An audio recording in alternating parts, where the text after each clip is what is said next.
I like this gray. You don't? I'll be shedding it here pretty quick. Is it hot? It's getting a little warm. You did to prove a point, so I hope you burn up. It is cool in here today, though, isn't it?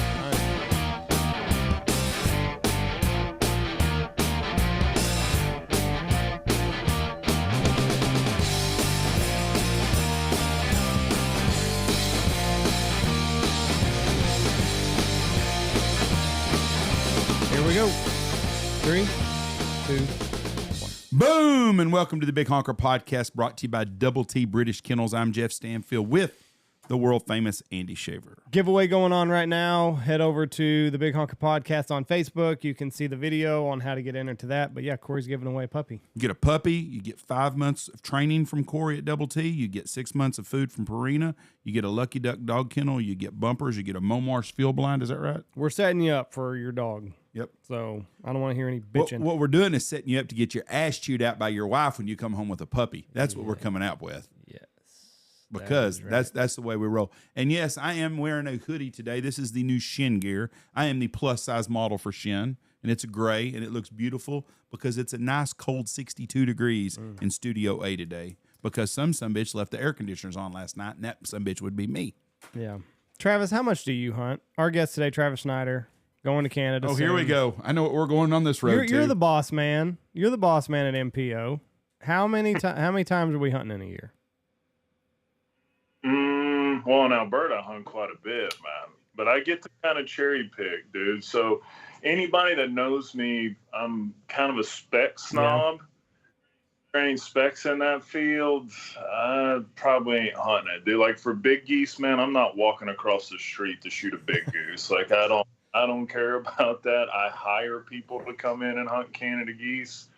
And then on the duck hunts, man, I don't really get excited about those up there until like mid to late October. The birds are colored up, bigger bunches of mallards and stuff like that. In Arkansas, at Goosebusters, I go every day of spec season. But, dude, during conservation order, I bring people in so I don't have to sit my ass down in that blind no more. I've been there, done that on the snows. I appreciate the bird, but dude, it's just that in that time of year, I don't like it anymore, dude. All the riffraff that comes into the state, turning the box on, just a bunch of things. So, I brought Corey in, in and stuff last February, so I didn't have to sit in the blind and I could just be a scout. Go ahead and tell him, Wendy, what you're wanting to get at here. Andy's fishing. Here's what he's doing. What's Yesterday, the deal? I get a box to my house. Big box. Big, beautiful box, as Trump would say. Beautiful box. Big, beautiful box. Huge box, as Trump would say. Shin gear. And I'm like, yeah, okay. Open it up, and it's all of Jeff's shit. I'm like, what the fuck is going on here?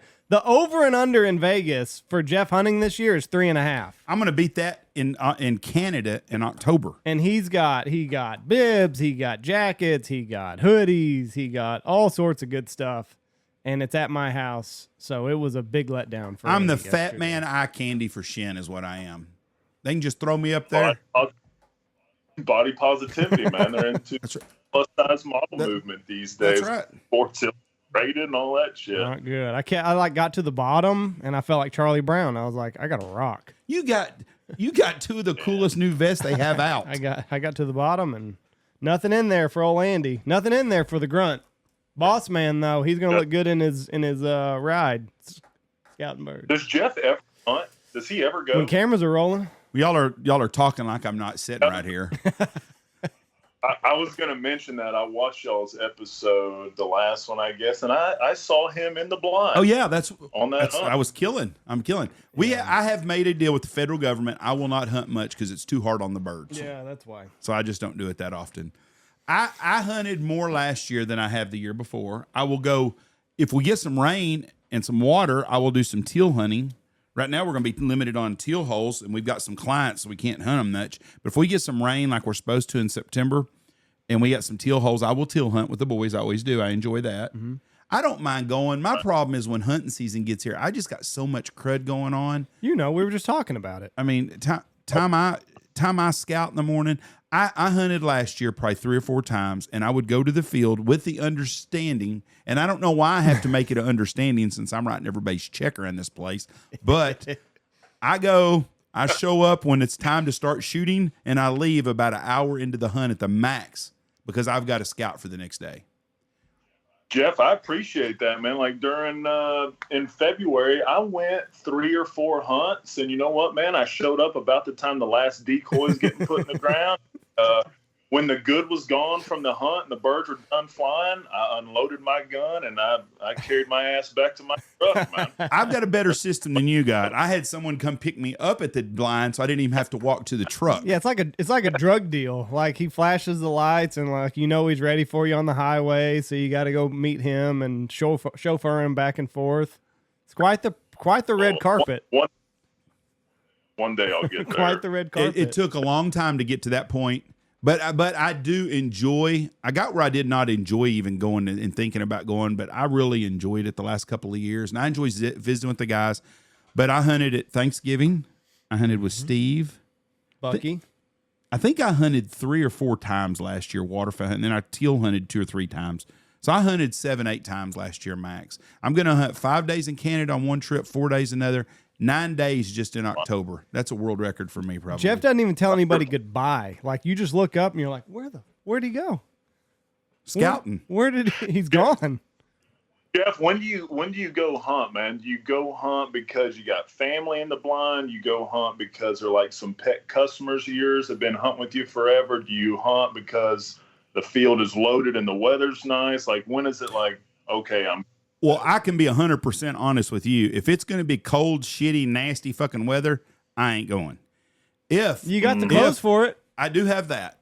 If it's going to be a barn burner, I'm going to be there. If I go hunting, it ain't going to be a slow day. I can tell you right now, I ain't going to run traffic.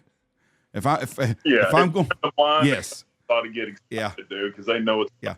And there's days we run traffic. I know we're going to shoot a limit of birds. It's going to take a while. I don't have time to waste. I want to go burn it up. If we get a field with a bunch of ducks in it, a duck field, you can count me in. I'm there, right there, because that excites me.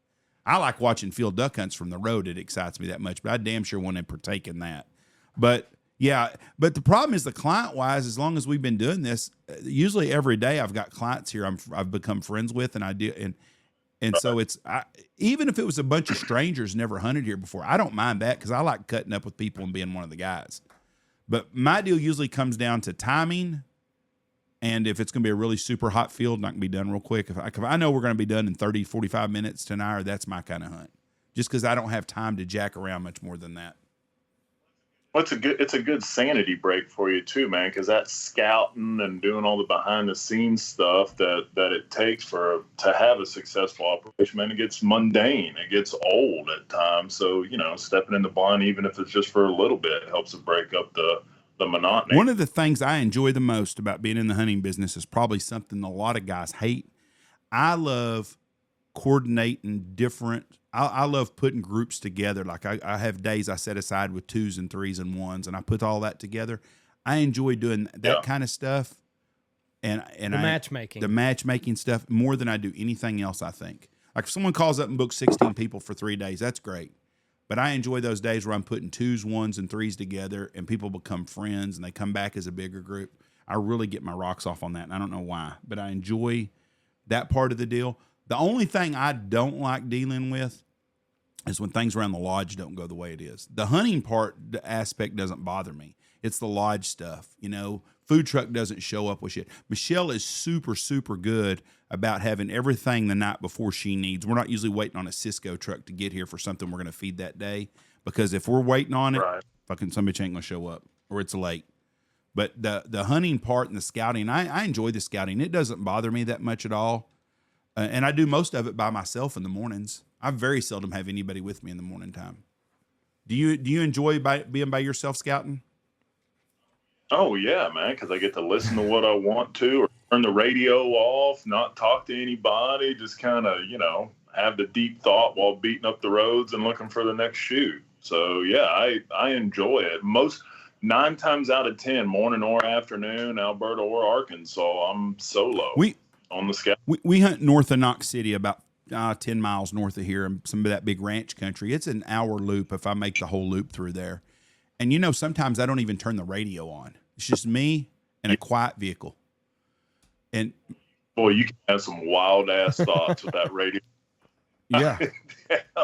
You can go down some rabbit holes doing that. But I'll catch myself a lot of times not even listening to a radio. And then I'll turn it down, the phone will ring, and I'll turn the radio down. And the next thing I know, I've been driving an hour and I forgot to turn it on. I'm like, son of a bitch, I was fixing to listen to somebody argue or debate on something. And it's, I'll never see it. I'll never hear the end of that conversation. But I do. I like the solitude and the peacefulness of just a quiet vehicle, just me sometimes. Johnny Miller, he'd go down those rabbit holes by himself. Like you get back and talking to him, and he'd tell you about some of his thoughts on those scouting trips. You're like, what?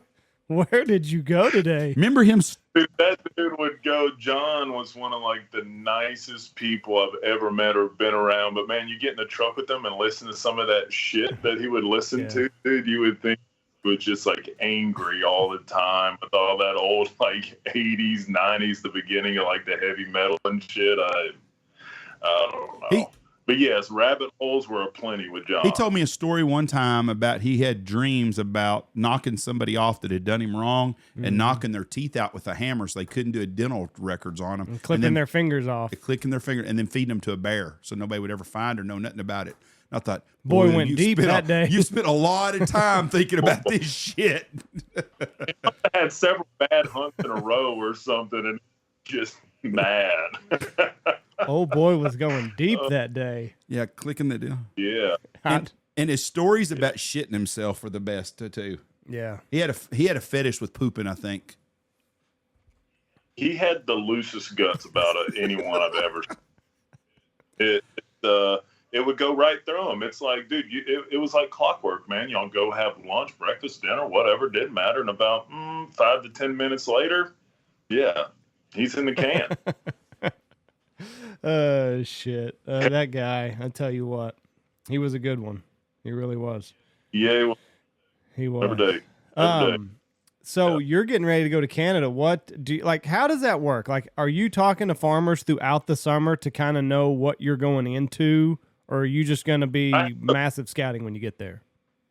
No, I have a few that I keep in communication with just to, see how things are going. What's the rainfall like been, how the crop's doing, that sort of thing. You seeing any baby ducks or geese, following mom around or anything like that? It sounds mostly positive. We're a touch dry where I'm at in Alberta. I'm going to say it's similar from what I'm hearing right now. It's similar to how we were in 21. With some of the real small seasonal potholes that the ducks really prefer to breed on and raise their clutch. It seems like that stuff's kind of dry this year, but the medium, the larger potholes, the big lakes and stuff, we'll have plenty of water.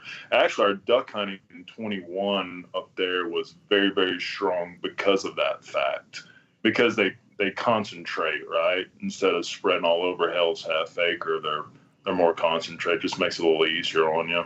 Yeah. So, but I think that, is that normal? It's not a make or break deal for you. As long as the big stuff has water in it, you can get by without the smaller stuff, right? Oh yeah, we'll be just fine. And that, when the snow melted back and stuff this spring, there was plenty of water there. It sounds like the birds, the local ducks there in eastern Alberta have had a good hatch overall, so it sounds pretty positive, man.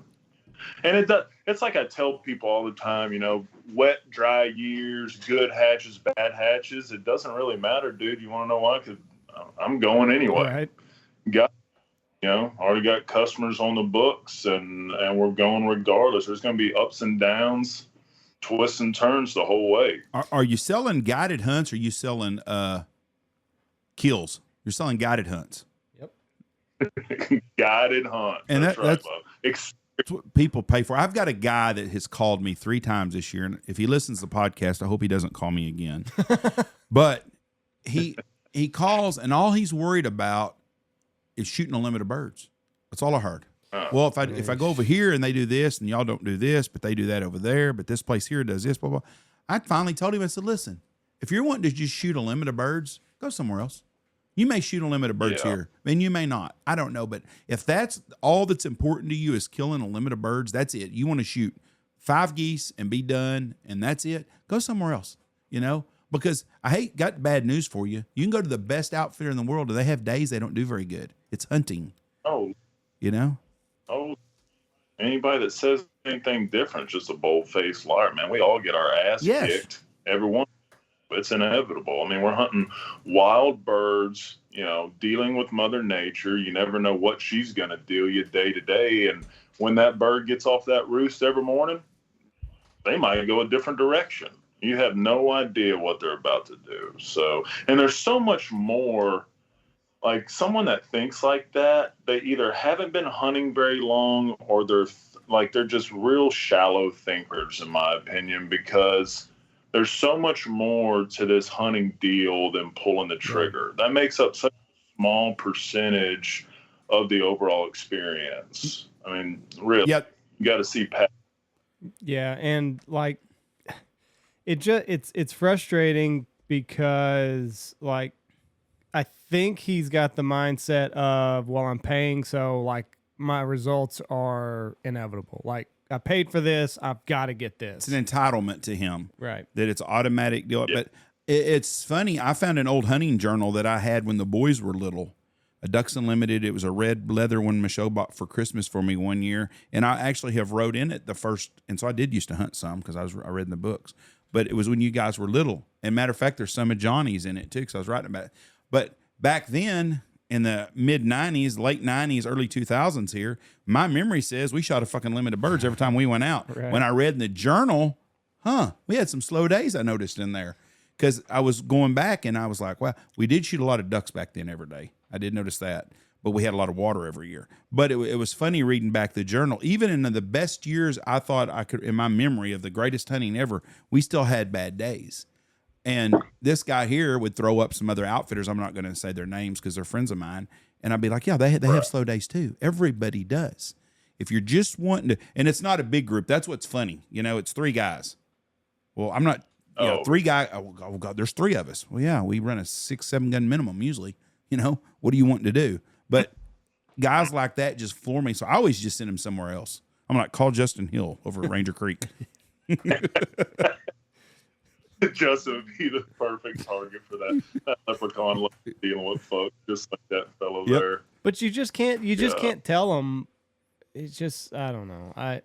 I'm getting older in this, and my patience isn't, what it was. Wait for about 10 more years from now, how impatient you'll be. Well, it's not just that. It's just like, if they would just expand their mind just a little bit and appreciate some of the smaller things that happen in the morning. Like, even the bad days, they can be some of my more memorable hunts are days that were really, really slow. And just the cutting up in the blind or, changing something and it working.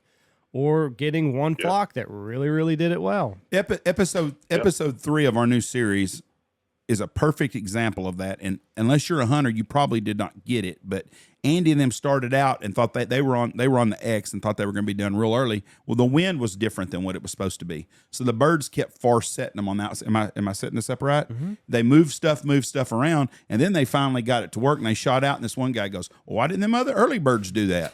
I guess you didn't notice them moving fucking decoys for an hour trying to get it right. The wind was different. But you hear a guy say that on the video. Well, golly, why didn't them early groups do it just like that? Well, trust me. I thought that. I was watching that the other night, but man, God, anybody that's guided long enough has been there, dude. Like, you think you got everything set out just right. You're sitting in a field that had a bunch of birds in it the night before. Maybe for the last 2-3 days, you're set up, hides good, blah, blah, blah, all that stuff. First group comes out, spin, they look good, and then they shortstop you. And you're like, all right, man, let's pull that shit in, get it closer. We'll open this hole up here and this lane right there, and they ought to be fine now. Next group comes out, they might be a touch closer, but same deal, same result. A guide there's not a time that you feel like more of a jackass. And whenever you're running out there in front of your guests, pulling decoys and stuff, birds flying around all over you. But dude, if you don't, you ain't going to kill nothing. Yeah. Like, you have to. that moment. You have to, and sometimes that can be hard for a guide, especially a rookie guide, to make that decision because there's so much going on. But it's something that needs to be done and needs to be done right now. Yeah, I don't like it when the guys are commenting, "Hey, birds are coming." It's like, I got it. Sun's up. We're gonna have birds all morning. Like that's just it's what it is. I saw they fly. Like we're gonna see birds, Yeah. but if this does not change, we're going to see birds, and that's all we're gonna do is see birds. Does it bother you more when the guy thinks you're blind and he's like, birds to the north, birds Yeah. to the south, Or 1 o'clock, like- 11 o'clock? Like Travis is saying, like we're out pulling shit, making holes bigger, moving decoys, and the guys are like, "Hey, birds are coming." It's like, got it. Yes, sir. Probably coming from the north, right? Yeah, that's where you're seeing them from, right side of the blind. Makes sense. That's where the roost is. Got it. Noted. I'm gonna. Every group, we call those people like that periscopes, dude. Everybody's got one, man. The dude that's always standing up, pointing out the bird that's like 3 counties away and all that. Call. And then like here, there's only a handful of roosts. There's only a handful of places that the birds are going to come from, and I pretty well know where they're going to come from. Like there's not a whole lot of surprises on the flight path. So to tell me birds from the north, it's like, yep, that's where they're roosting. Got it. So That hunt y'all showed in that last video y'all did, was that a early season? yeah, deal? that was November, mid-November. You said date When do y'all start first speckle bellies there in your 3 ball? weeks, 4 weeks? October 15th, I think. No. The first specs will be here in September. We Oh, start the end having of big September? numbers. October 15th, we'll have 30,000 geese here probably. Yeah, that Just hunt calendar was, birds. That hunt was November 14th. That's what I tell people all the time, dude. Like in Eastern Alberta, man, you can set your watch to it. It's October 15th. It's 2 or 3 days either side of that. I don't care if there's a blizzard outside or if it's sunny and 75. You will be out in the field that morning, and before legal light, it is a steady stream of specks coming out of the northwest, and they are going southeast, and it is from can't see to can't see. It is a steady push, and it normally lasts for about 24 to 36 hours, and it is a massive migration every single year. Doesn't matter the weather. Yeah, it's those photo period birds, those calendar birds, whatever you want to call them, doing their Yeah, they'll thing. be here, and I have guys all the time. Well, what if it's warm? First of the year, we're going to be covered with birds. We always are. I mean, it's like clockwork. Michelle will be outside dicking with fall decorations, and she'll be like, "I heard some specks fly over," or I'm watching football on Sunday, and we'll have a north wind, and she'll open the north windows in the house, and you'll hear a flock fly over. But in about September 20th to 28th, somewhere around there, we usually start seeing our first. You'll see a flock of 25 to 50 birds. And then by October 15th, we're usually running birds off peanuts to keep them off our fields until we can start hunting them. And when does y'all's goose season open there? November weekend. 4th this year. Yeah. That's what I was looking at in my phone. Yeah, I've got videos in my backyard of birds flying over October 16th. And then the next day we're running birds October 17th. And we're running lots of all day long. I've But got a if- kid working for me. That's all he'll do the last 2 weeks of October is run birds morning and afternoon. But if they sit on those peanuts, like we're not gonna have shit to. They're not gonna be able to eat anything in December. Oh, dude. Hey, man, we do the same thing in Arkansas. Like those birds, the first fields they normally hit in our part of Arkansas, dude, like those early specks that get there, it's corn. They go corn first and then the rice. And that is, and then when they get in that rice, they stay in there for a long time. But man, you let them big bodies of geese sit in those fields for long, dude, you ain't going to have shit to hunt, later on. And it don't take them long, man, especially when those snow geese get there, dude, those big pockets of them. So you have to. So in Arkansas, your specs will eat corn? Because here, the last couple of years, there's been cornfields, but they haven't been getting in them. Yeah, man. Normally our early season spec, Arkansas spec season now opens up on Halloween weekend. Our opening is October 28th. And normally our first hunts are in corn. It's either corn or rice. It's one of the two, but more times than not, it's going to be a cornfield.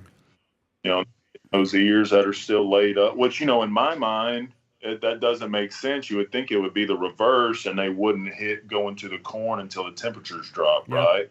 So that bird can get those carbohydrates and stuff like that to help keep them warm, keep them body temperatures high. But no, they really like those cornfields early. We would, if I had my preferences, I wish our state, and I went round and round with our biologists, and they don't listen anyways.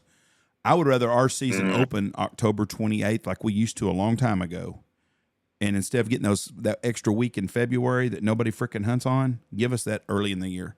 We'd be running full bore from Halloween weekend on, October 28th weekend on. We'd be going because we have enough birds. So when does y'all season end then? The last Sunday in January is when we stop. Usually we get we get a week longer, but it's just goose hunting. Once ducks and cranes close, we're done. Gotcha. I just, my guides are ready to go home. We're ready to go home. It's been a great year. We're done. Regardless of what happens hunting-wise, we've had a great season on the end of September or the end of October, or January. Pick a month. And we're done. We're ready to roll after that. I'm ready to go home, be done, go to Mexico.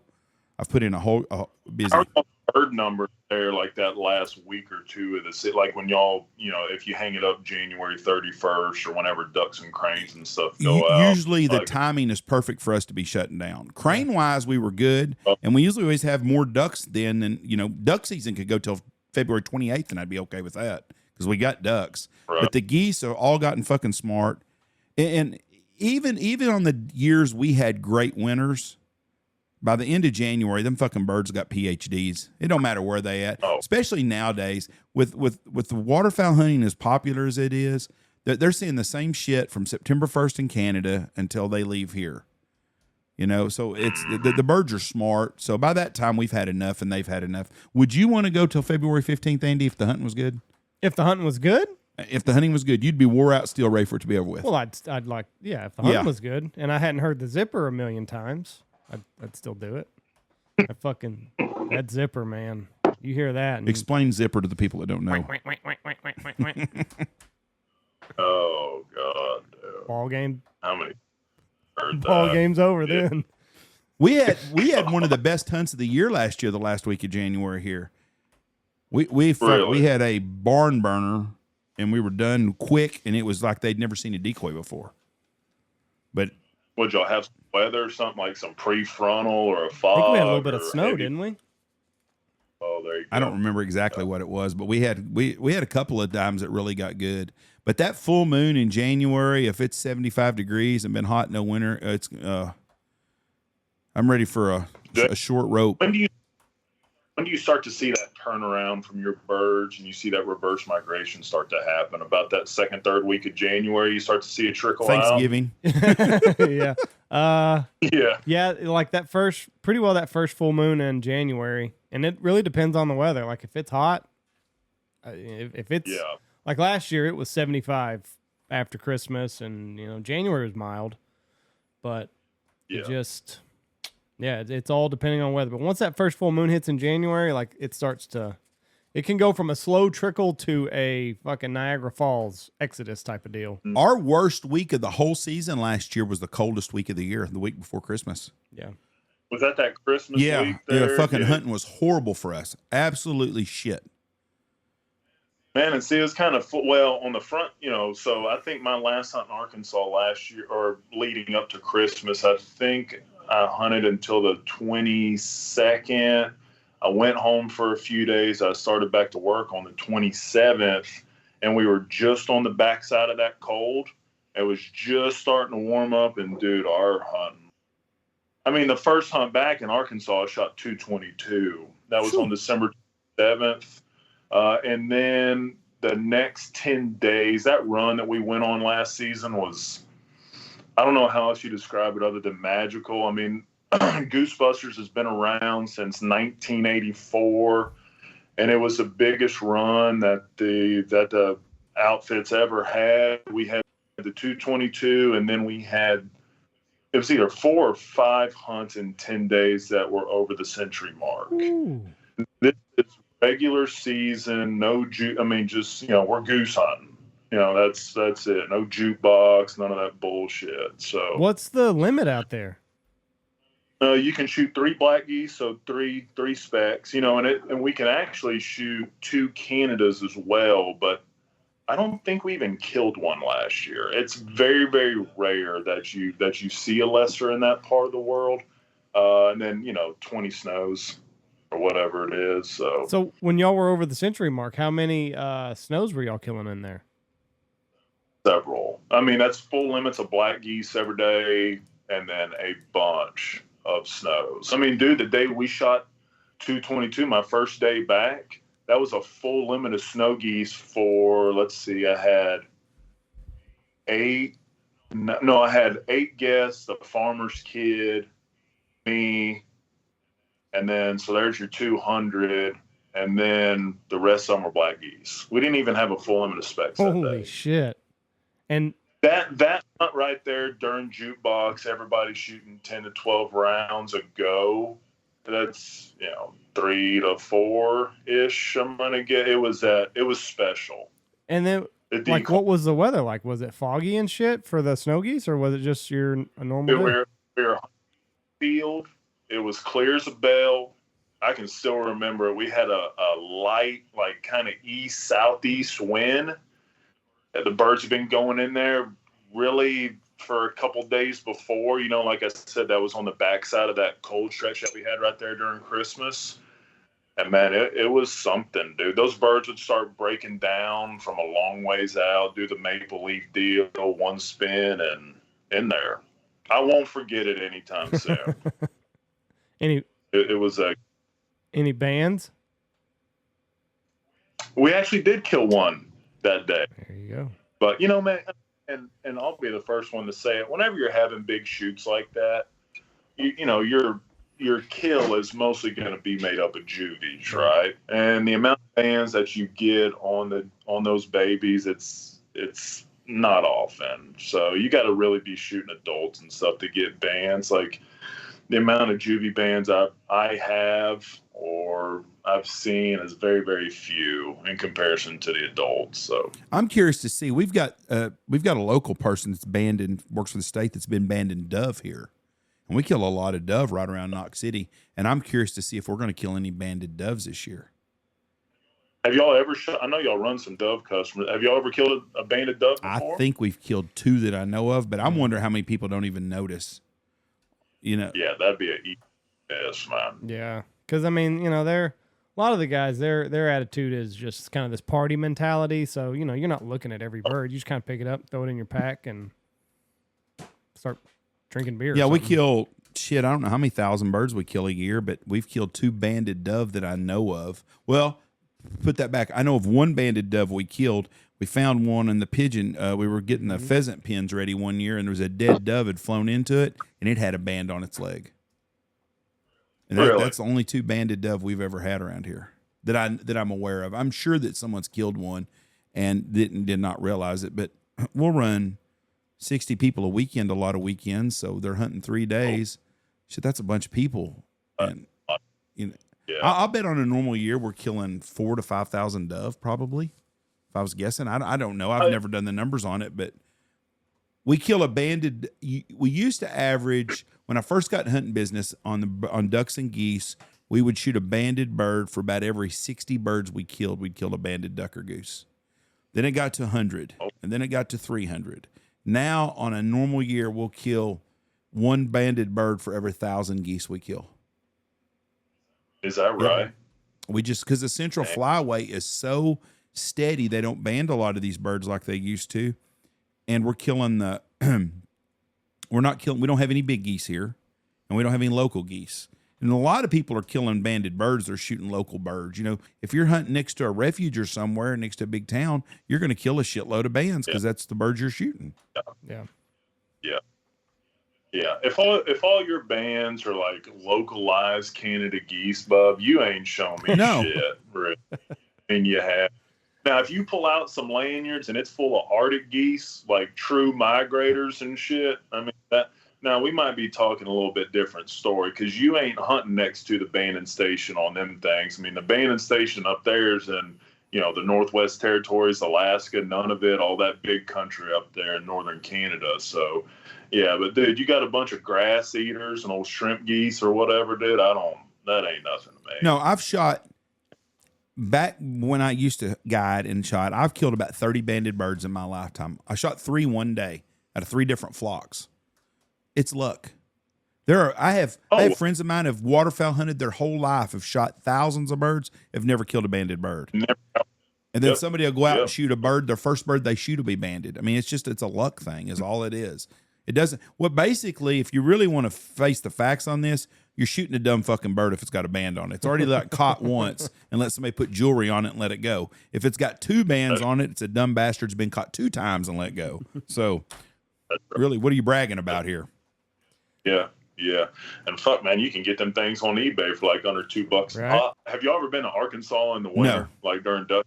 Y'all haven't. Y'all are too busy working. But man, a commonly seen fashion trend here amongst the locals, especially, is, you know, after your duck hunt's over and you're walking into the restaurant to grab a late breakfast, lunch, having a beer or something, the guys will have their their lanyard with their calls tucked in their pocket here. Promise. And man, you can see all the bling, and they like Tom Turkey on a warm spring day. It is something. It's commonly seen. No. Does nobody say nothing to them? Why do they do that? No, man, Jeff, because it's the locals, dude. It's the locals. I've thought about doing it, but I ain't from around there, so it might not end well for me. I don't know. I don't think anybody's gonna smart off to you. You can just fucking turn that A&M ring over on its head and put a pop knot on their head. Hey, what do you think about all the changing of the guard with all the new, like Texas is going to the SEC. Now we're going to come down to basically 3 or 4. The Big 5 is going to be Big 3 or 4 now. Yeah, yeah. How about what the Pac-12 lose? They lost everybody. Let's see, UCLA, Colorado. Did they lose Washington? Washington and Oregon are going to go to the Big 10 with USC and UCLA. And Colorado too, right? Arizona and Colorado and Utah are coming to the Big 12. But they are. But I read this yesterday too, that California and Stanford are going to join the ACC. You talk about freaking having to go travel to play some fucking football. Boy, them kids are going to be zonked, man, doing all that traveling, and then the time zones and shit too, the jet lag. That would suck. Now, the ACC, that's smart on them. Now, but the ACC, Florida State, I think, is going to the SEC now. Yeah, so ACC is Boston College, Clemson, Duke, Florida State, Georgia Tech, Louisville, Miami, North Carolina. So, yeah, Florida State's going to the ACC. The Big 10. California and Stanford, though, are joining the ACC. But could you imagine if Clemson is playing California or Stanford? Stanford has a pretty good football team about every 3 years, really good team. So I think this is how it's different. Big 10 and 24 is picking up Oregon, UCLA, USC, and Washington. And then the Big 12 pick Colorado. Colorado's going to the Big 12 again. Big 12 is going to pick up Arizona, Arizona State, Colorado, and Utah. But you take California, that's good TV for the ACC. If Miami or Clemson are playing at 10 o'clock at night, 10 o'clock on Saturday, you only got 1 or 2 football games to watch, and it's going to be a Pac-12 school. So that's good for them TV-wise. But, man, I tell you, I think that Lincoln Riley done fucked up. He left OU because I don't think he wanted to play the SEC. Now his boys from Southern California are going to go play in Michigan, Michigan State, Ohio State, and Penn State. In October, November, it's a chance it's going to be colder than shit up there. Yeah, no shit, man. I saw something, too, that the Big 10 was going to start doing night games in November, too. Apparently, that was a thing they had been getting away from, and they've been playing most of their games in the daylight because of temperature or whatever. Boy, that'd be a shock for them. But that also, they want the midnight games with if Ohio State's playing USC, Saturday night at 9 o'clock at night on ESPN. It's the only game, so everybody's going to watch it, they think. But what's funny is some of those schools in the Pac-12, like Washington and Oregon, they're on partial shares. They don't get the Big 10 big money like everybody else has. Like I read a deal, Vanderbilt will make more money in the SEC than Oregon will in the Big Ten because they're on partial shares. So Really? they kind of like basically told them, from what I understand on this is, you can come over and join our conference, but we're only going to pay you $25 million a year, where USC and UCLA are going to get $70 million a year. Or you can stay out there in the Pac-12 by yourself. Yeah. And I think their deals weren't very good out there. That was the whole reason why that is the reason why now that conference is dissolving.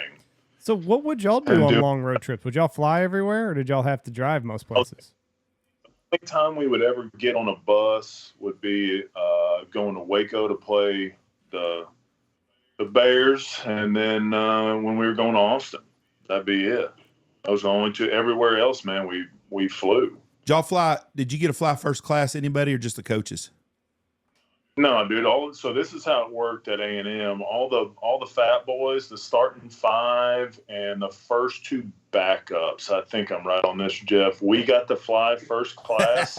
So on one side, D-line on the other. We would have each of our position coaches would be up there. The head coach, his assistant would be up there, and then everybody else to the back. I bet you laughed your ass off, didn't you? Well, I mean, think about it, though, too. Can you imagine, like, when I was playing, I'm 6'7" now, right? But, I mean, I was 300 to 315 pounds, depending on what and everybody else is pretty much that same size. Dude, you can't cram our big ass back there in the coach, man. We'd be losing circulation and shit, knees up to our chin and all that mess. Dude, you can't do that. It'd be like torture. I tell you what's scary now is this fucking the jab, and a lot of these 19, 20-year-old kids that are just in the peak physical condition of their life, and they're just fucking falling over. Yeah, dude, prime example of that, LeBron James's boy, like, has a heart issue at practice. They talked about it for about a day, and then they swept it under the rug. Let's not talk about that anymore. If he'd have been a pickup game, he would have been dead.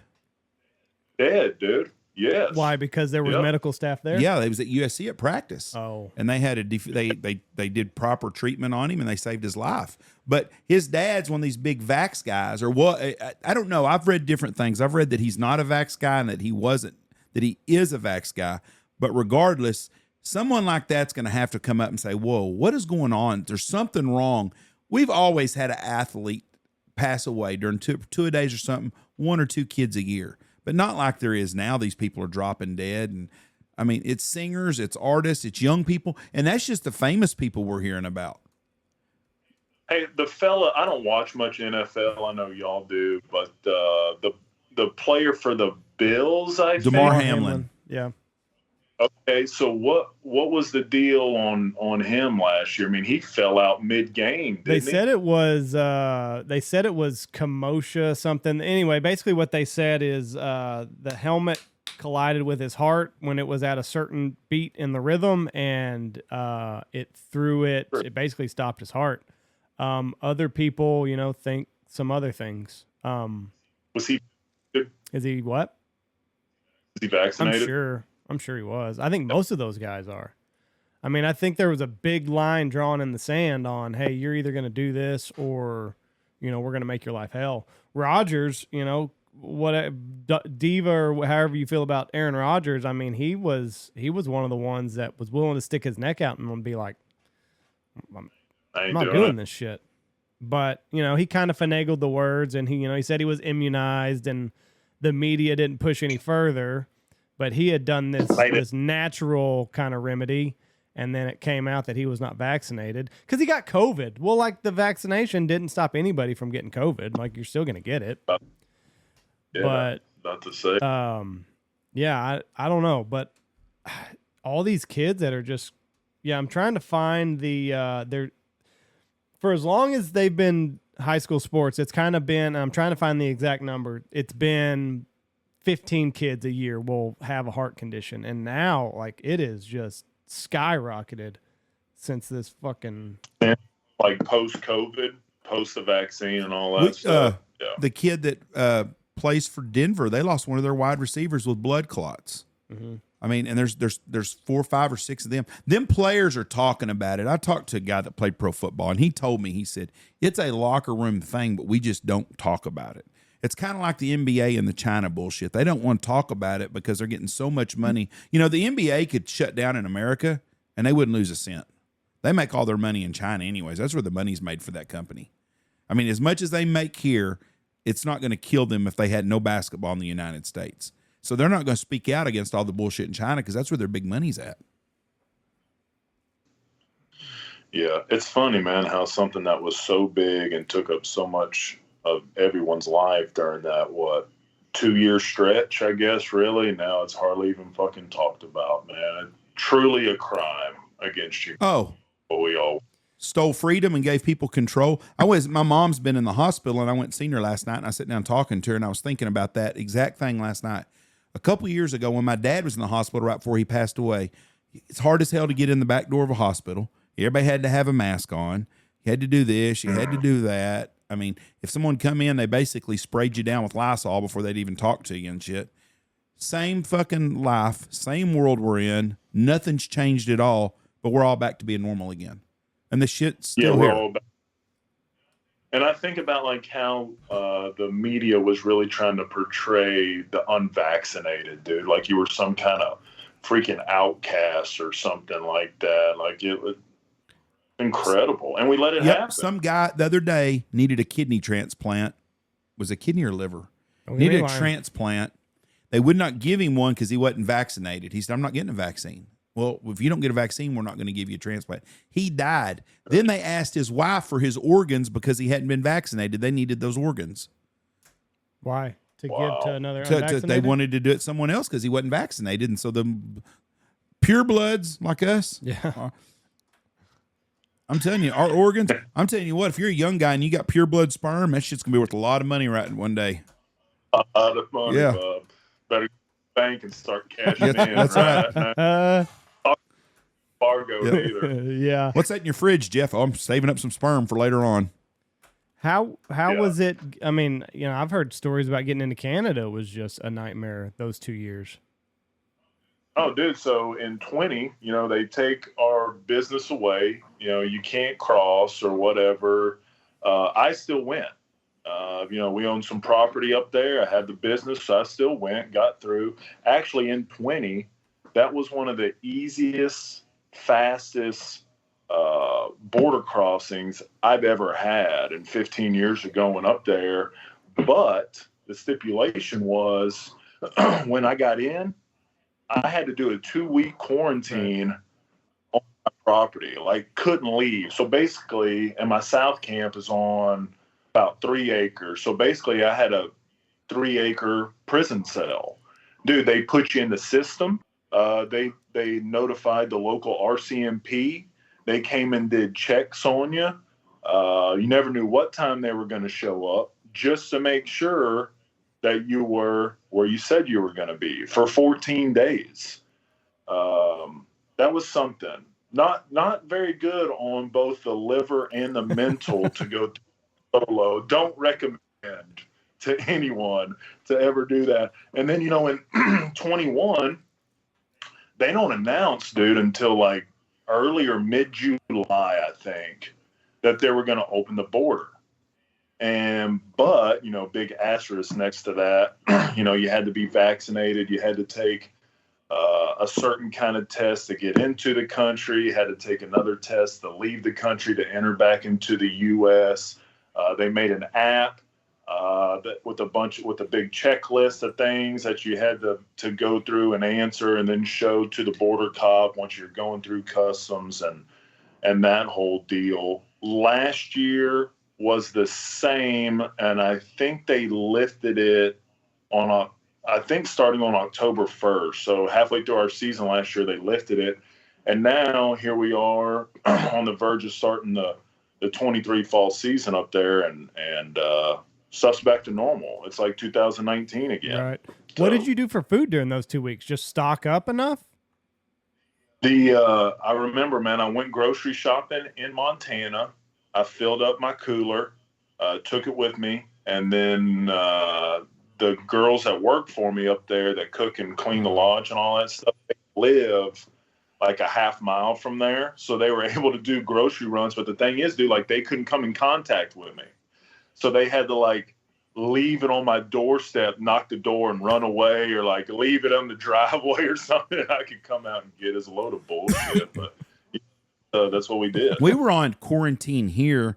Me and Michelle had been in New York City when all the shit went to. We were in the White House the last day. I mean, actually in the White House, and Trump was there on a Monday, let's say. And on Tuesday, we got in the car. We left Monday and we drove to somewhere else. I can't remember where we spent the night that night at. We stayed in D.C. that night. Got up the next morning, we drove to New York City, and while we were in New York City, the NBA canceled their stuff. The NCAA tournament got canceled. Because I told her, I said, when they canceled the NCAA tournament, NBA, I said, this shit's getting serious. Well, we were like everyone else. We didn't know what was going to happen, but we were in New York, and then we drove home. We went to Buffalo, and you were talking about the border. There wasn't a freaking soul crossing nowhere. Niagara Falls, or what? There wasn't 10 people at Niagara Falls, but we drove home the next day. And all we kept hearing about is everybody calling and telling us, you better get toilet paper before you get home. I thought, what kind of fucking diarrhea comes with this COVID shit where everybody's running out of fucking toilet paper? And I still don't understand why the toilet paper was such a big deal. I still don't get that, dude. Like, we live, like, I don't know, 5-6 miles from an HEB, but you couldn't go in there and buy your roll. I don't even care if it was a John Wayne caliber TP. Like, you couldn't get it. It was impossible. And I still don't understand the mass hysteria that went on with toilet paper. I don't Somebody get in that. the toilet paper business done a damn good job. They sold 5 years worth of shit paper in about 10 days. But we did. Yeah. We stopped. And so I remember we stopped somewhere outside of St. Louis, and we are not Walmart people. Michelle said, stop on the interstate, that Walmart. She goes, I don't remember if we've got good toilet paper at home. We got that industrial strength shit at the lodge, but she goes, I don't know if we have any. She goes, I'm going to run in and get some good toilet paper. She come back out without anything. I go, what's on? She goes, they had a fucking toilet paper. She goes, what is going on? I'm thinking, shit, I don't know. People are still using that toilet paper they bought in 2020. Yeah. That ain't no shit, man. Like, me and my old lady, when we finally found some, like, we bought them out. You know, oh my God, I don't know when we'll see TP again. We had that TP stacked in one of our bathroom closets for months. Yeah. That didn't make this for a while. I felt bad when I needed toilet paper to go buy it. I always told the cashier, because they're judging you. I'm like, no, like, we're out. I gotta have this. I'm not stocking up. I stocked up on bulk ribeyes and stuff like that's what I stocked up on. But I look back now, and we spent we for 2 weeks we were quarantined at our house, and I told the guy that called me, our county judge, said, listen, please don't rock the boat, just go along with this. And so we did. We came to the lodge. Me and Andy did podcast. The kids come over to the house. They canceled school. It was the longest fucking spring break ever for kids with the kids in school. Shit, they got out, but. I look back now, and we actually had about 2 or 3 weeks where we didn't do nothing. Mm-hmm. If I didn't go to the lodge, I stayed home the whole time. But they said, I guess Netflix is crashing now, Peloton's crashing now, because everybody did all this during COVID, and like everybody's kind of back to work. But like all of these things that people started doing with COVID have just plummeted. But they had to know that was going to happen. Well, I'm glad it was the time of year it was, because it would have been miserable if it would have been in the summertime. Well, what was that, like March when it really March and April. Yeah, and then April was like when all the shutdowns and all the shit started. My old lady was right here at Barbers Hill School District, and I remember she came home on spring break. I had just got back from Arkansas. She gets home for spring break, and spring break never ended because she went back. Yeah. Were you on school board then, Andy? Yes. Did y'all have to make big decisions? It was a pretty simple state told y'all? No, it was easy. Pretty well mandated what we were going to do. Well, my grandkids loved it, though. But it was just, and I still think Jeff kind of disagrees with me here, but Trump's going to have to answer to a lot of that stuff. No, I don't disagree with you on that. Because he was the one in charge. He was the one that had the final say. Whether or not he got bad information, he was the one that had the final say. I can't disagree with that. That's the only thing that I wish he would come out and say. I wish he'd come straight out and say, listen, my advisors, Fauci, they all lied to me about this. I was told by people I trust that had been put in these positions before I even got there, and we appointed people in some places. They lied, and they told us this, and that and I apologize for that. Oh, that's all he'd have to say. And everybody go, okay. Because Fauci's the bad guy on this deal. Yeah. And he's going to get away scot free, I guess, on this whole thing, huh? Nothing's going to happen. I hope his to ass him. boils in hell one day. Fauci? Yeah, he's a piece of shit. Yeah. Yeah. I guess my guy Kennedy wrote a book, The Real Anthony Fauci, and I need to get it on like audiobooks or something. I heard him talking about that book on the Rogan podcast. I listened to that deal, but he's an interesting fellow. He's my guy. Until he says something dumb. Yeah. Like I don't like he's still got the benefit of not like having a precise plan, and I think you'll start seeing that more and more, but like he hadn't really said anything about guns, and I know he's an environmentalist, but he's also a hunter. So I think that's important. His problem is he's a fucking Democrat, and it's hard to vote for Democrat because of the Senate and the House. And I don't trust the Senate and the House of the Democrats because they're so far radical left. So that's his biggest problem he have. If he was running as a Republican, I wouldn't have no problem voting for him. Did you see where Pence finally got enough money gathered up or whatever it took that he's going to get it to be on the debate stage? Trump is going to wear his fucking square-headed ass out on that deal. I can't wait for that shit. Yeah. No, that's not going to be a good, happy ending for old Pence. I did see that the other day, though, and I was like, man, I don't know if I would. Him and like Chris Christie.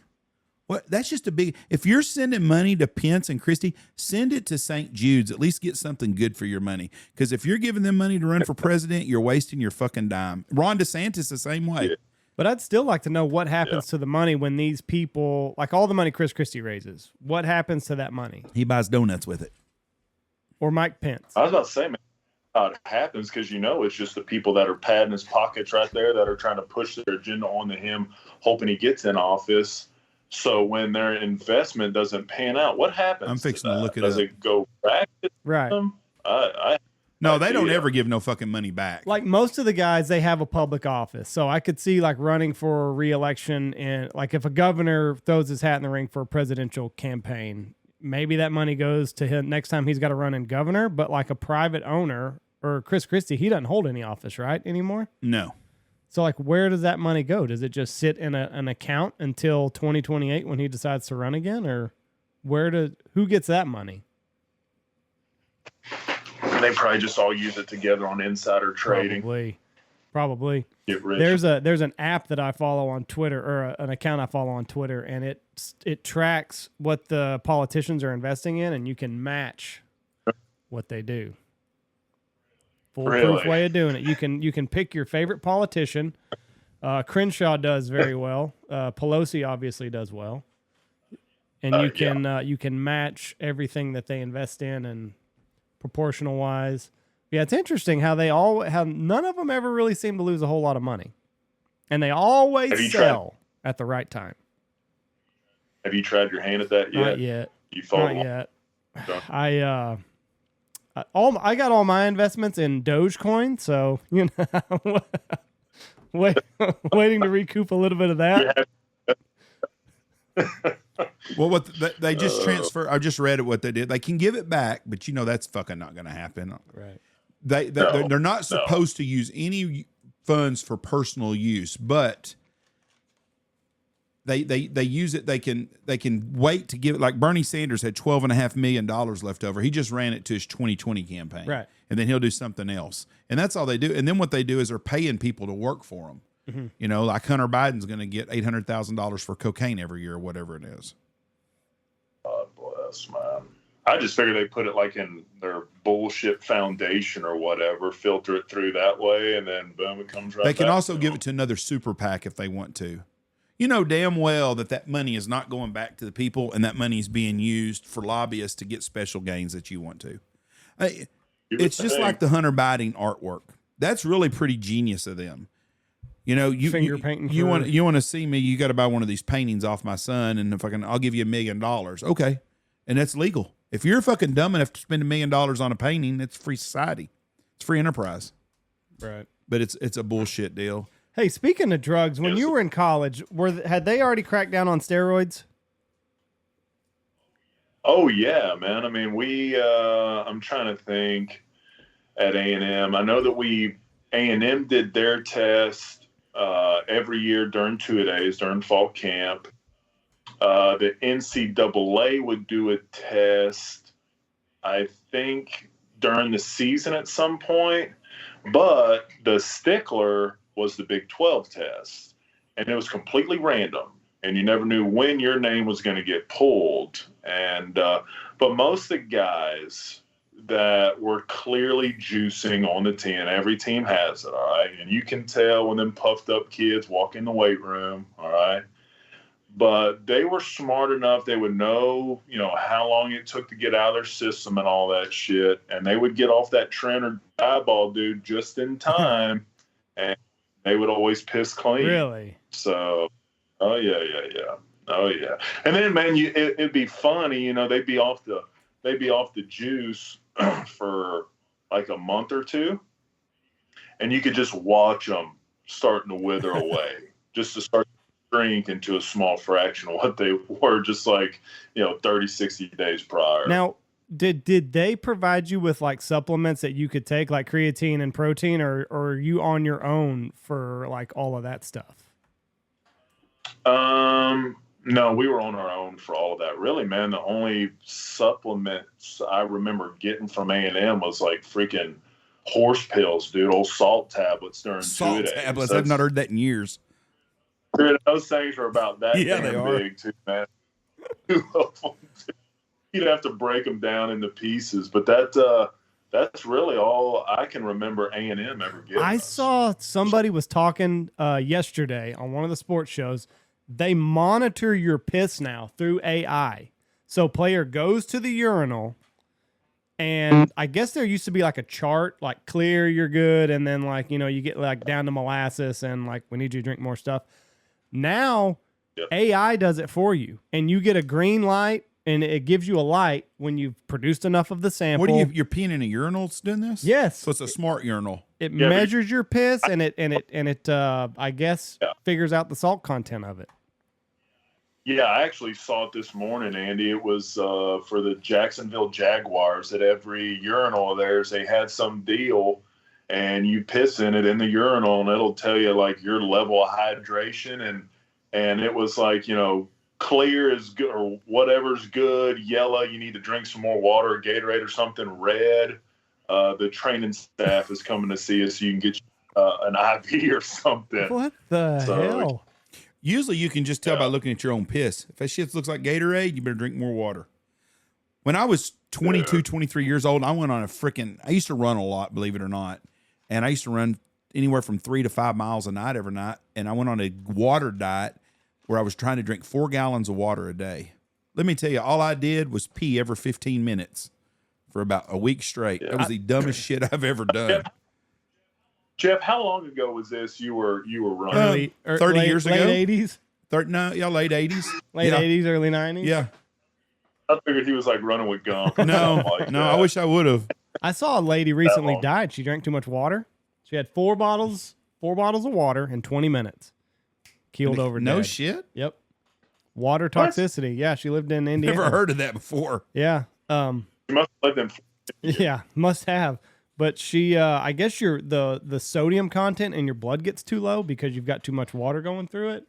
And she did. She keeled right over. Well, 4 bottles of water in 20 minutes, too much. Well, my thought was back then, and I wish I still had that same mentality. As long as you run 3 miles a night, you can eat whatever the fuck you want. You ain't going to gain the weight at all. I don't give a shit who you are. If you run 3 miles a night, you can eat cheesecake 10 times a day, and you ain't going to gain weight. If you run 3 miles a day. You don't know about that, Andy? That same way during the season, man. Especially like when I was going and hunting every day. I mean, it's like always kind of compared it to the guys you would see on Deadliest Catch or whatever. Those go out there, fight the elements, reel in them crab pots. It's like negative 100 degrees outside, and they come in, and like that cook on that boat would have this plate just piled up of nothing but grease and fat.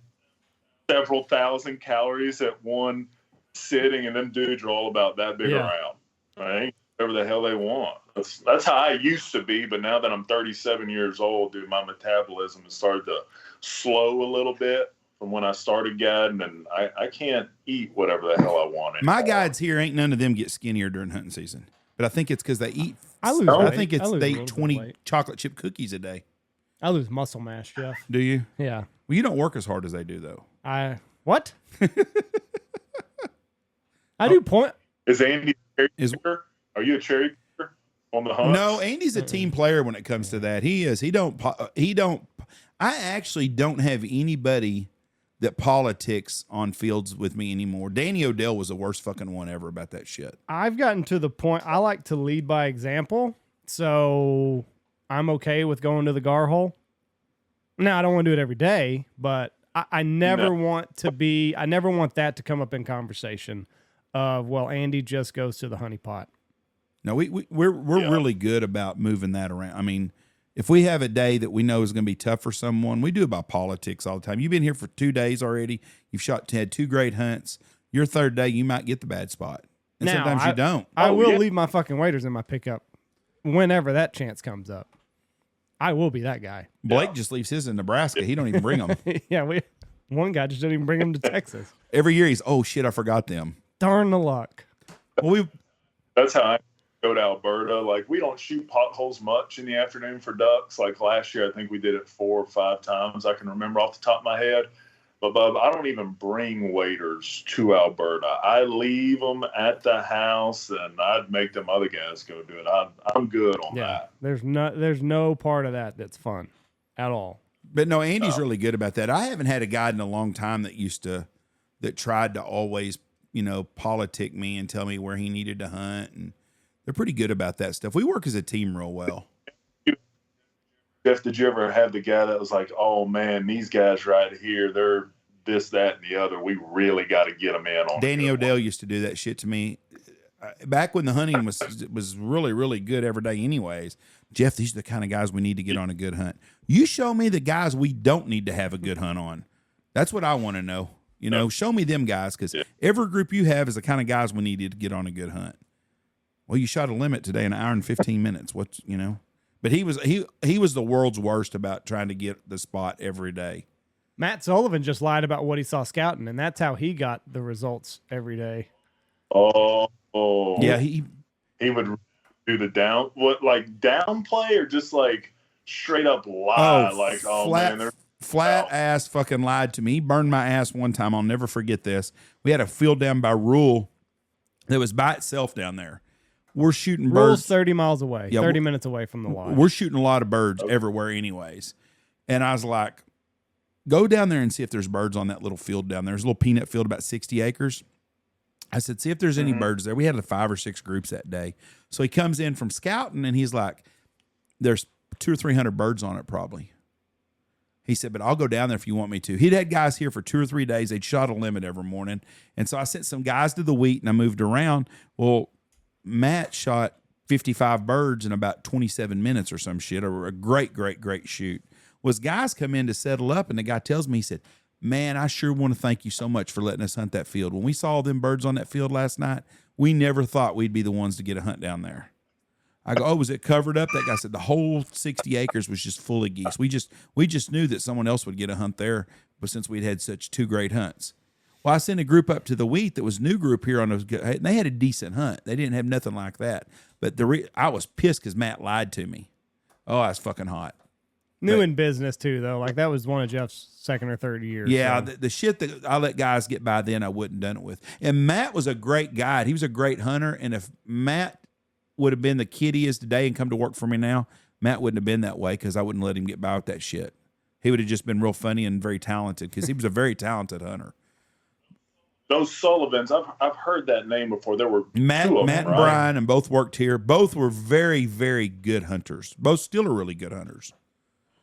So one of my very good clients who he's not here with us anymore. Tommy passed away in 2019, but he always spoke high on the Sullivans and how they were to hunt with. And I don't know. And he hunted with them down in Texas now. The Sullivans, they work for y'all, but they also work for another outfit. They went to Webfoot after that, and they worked down here about 2 years, and then they all went their own ways. That's right. Hey, is Webfoot, was it owned by a fellow by the name of Smokey? Yeah, he's no longer with us either. Was that the fellow that he tried to shoot himself? He didn't try. He did. He did shoot himself. He tried to kill himself, and that did not work out. Yeah. I don't want to say nothing about dead people, but that's the worst fucking guy that ever worked for us. Mac. Oh, he fuck worked yeah. for you Everyone too that for a worked at year. Webfoot did. But There was a coup d'etat. yeah. And best thing ever happened to us. But Matt and Brian were part of that. But they were both very very talented hunters. Very talented. It's funny, Brian always bitches about the flat build, young guides, pro staff guys, blah, blah, blah. He was exactly all of that, except he didn't have a flat bill hat. Everything he bitches about was him when he was 23 years old. 24. Same thing. Well, if he would have been guiding in this day and age, then he probably would have a mullet, a mustache, and a flat bill, Where- man. He might They have all come had a mullet when he first went to work for us, but he would have had all. But was everything the he 90s. everything he bitches about is exactly what he was that same guy. He had all the endorsements. He had everything. We just didn't have the internet and the flash to go around it. But it was, to Brian's defense, it was a lot harder to come by those endorsements. Yes, you he had was- to have some skin in the game and a little bit of Yeah, and he little bit had of that. knowledge. His daddy was a mouth caller. I think his daddy might have been a world champion, but he grew up around Tim Grounds and all them guys. But the Sullivan boys are damn good hunters, very good hunters. And Matt. Are they Do what? from that part of? Are they from Yeah, Illinois? Southern Are they Illinois, from- Cape Girardeau, Missouri area. But Matt's the funniest son of a bitch I think that ever worked for me. I Yes. mean, just funny as hell. One time he kind of cut corners a bunch. He was kind of lazy, but he come in the office. Great worker. Come in the Kinda office. lazy, lied. Come in the office one time and he goes, "Hey, did those guys leave me a tip?" Matt had got sideways with this group of guys. His thing was if he shot a limit of birds, he thought he was going to get a tip, no matter if he was an asshole or not to him. And I said, they didn't leave me nothing. So they were driving off. Matt's running through the parking lot. Hey, did you forget to give Jeff did you give Jeff my tip? And they just kept driving on down the fucking road. But if I had a group of young guys, he was really good with them. Yeah. But if it was older professional guys, he did not do a very good job. He did a good job hunting. He just didn't. Like when he went to work for the other place one time, he told the guys he only put out 7 decoys or something one morning. And he told him, he said, "I'll be right back. I'm going to go to the car and get my calls." Went back to the truck, crawled in there and went to sleep and woke up about 11 o'clock and people were gone. I would kill a guy if he worked for me and did that shit. Wow. Did you fire him on the No, spot? he was Or working went- somewhere else then. I didn't give a shit what he did then. Whoa. But that's the kind of stuff. But uber talented. Both of them could call real well. I think they both were on one of the world championship team calling with Tim. I know Brian was. I don't know about Matt. Yeah, Brian's on the actual half breed. If you bought the cassette years ago and learned how to blow a half breed call, then Brian Yeah. was on there with Tim. Yep. Really? Yeah, they're super talented. I never heard anybody blow a goose call like Brian did until Brian went to work for us. I went with Brian on his first hunt, and he. I was like, "Motherfucker, you can actually make real sounds out of that son of a bitch." You know, that's what Tommy Bruton always said about them boys too, is that they were damn like the better Canada goose callers and hunters that he had ever hunted with. And that's saying something, man, because he hunted with John a bunch, and I always thought John was, for me, all the people I've got to hunt with through the years or whatever, just whenever it came to lessers specifically, I always kind of put John at the top of that totem pole. That's for me, Yeah. though. Were you always pissed off at speckle bellies, or is this something that you found after, like, once you started your professional guiding career? Yeah, more. Well, I'm from Belleville, Texas originally, so just north of Sealy, where the prairie kind of started, and where all the specks and snows used to go. I hunted them very few times as a child growing up. Didn't really start to get into it until I was in college, and then later on in my guiding career. But yeah, man, it was just, and it was before it really got cool. Now spec hunting, especially in the state of Arkansas, is a huge damn deal. I mean, get online and it'll take you about 5 seconds to figure that out. But it was just something to work with, man. They responded well to calling. You didn't have to be sitting exactly on the X to get that bird to do something. I grew up hunting mallards as a kid, and you can talk to that mallard to get them to do something that maybe doesn't want to do. You can get it, you can run traffic on them, and it's the same thing with specs, and I enjoyed it. And yeah, I've had a lot of fun figuring that bird out. And now I take pride in hunting them, especially down in Arkansas where it is so heavily pressured. I mean, shooting them in Alberta is great. I love it up there, but there's a little something extra to it when I'm hunting in the middle of all that pressure, and we're consistently getting that bird. Because where we're at in Arkansas now, I think that you would be hard pressed to find an area with more spec, with more, people hunting that bird than anywhere else. It's incredible the transition that's happened in our part of Arkansas. With the decline of duck hunting,